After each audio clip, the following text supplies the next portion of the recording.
Hi, my name is Sarah Cheney, and this is my interview video. So question number one that y'all had for me was, what is something about myself and my experiences that make me a good candidate for this program? Something about myself that I think makes me a good candidate for this program is my determination. So right out of high school, I applied to a four-year university, even though nobody else in my family had ever completed a graduate or even a college program. And then 4 years later, I graduated with my bachelor's degree in education with a minor in special education. And then I applied to Sam Houston's 4+1 master's program, which is a 1 year master's program. And 1 year later, I did graduate with my master's. But I still want to take it a step further and try to just be the best educator that I can be for my students. And I would like to get my principal certification, so that's why I'm here now. But I think my determination just to be the best educator I can be for my students is really what is going to help me pull through and complete this program. Okay, so question number two, what does it mean to be understanding, respectful, and inclusive of diverse populations? So for me, this is a really important topic as a special education teacher. I think one of the best things you can do for diverse populations is just honestly treat them like a normal kid. Yes, you need to know their accommodations or their situation,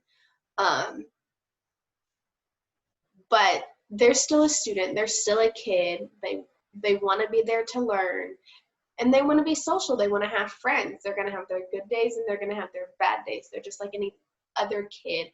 So I think, but beyond the fact of just giving them their accommodations and helping them any way you can, just letting them be a normal kid at the same time. Okay, so question three, how do I use reflection and thoughtfulness in my professional growth? So I think reflection is one of the best things you can do as a professional. So what I do personally is on my way home from work every day, I think about, how the lesson went that day. What went good? What could have been better? What went really, really wrong? And what could I have done to make it better? And then I try and use those thoughts that I've gathered from that day, put it into my tomorrow and just make every day better than the day before.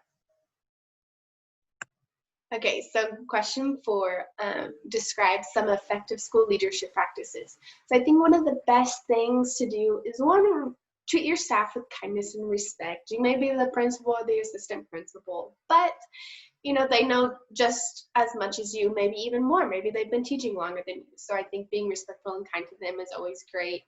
And another big thing is listening to the advice that your staff has to give you. Maybe some of them have been at the school longer than you. They know the in and outs. You can learn things from them. Maybe some of them have been a teacher longer than you, and they can give you some insight to things that maybe you don't know about. I think a great example is that schools have programs, Christmas programs and music programs and stuff that they run every year. And that maybe as the assistant principal and principal, you'll be put in charge of to run. I think teachers that have been there longer than you, or teachers that have just been a teacher longer than you, they're going to have some insight on how this program usually runs or how it could be run smoother, and listening to them and taking their thoughts into consideration would be a really good leadership skill. Thank you.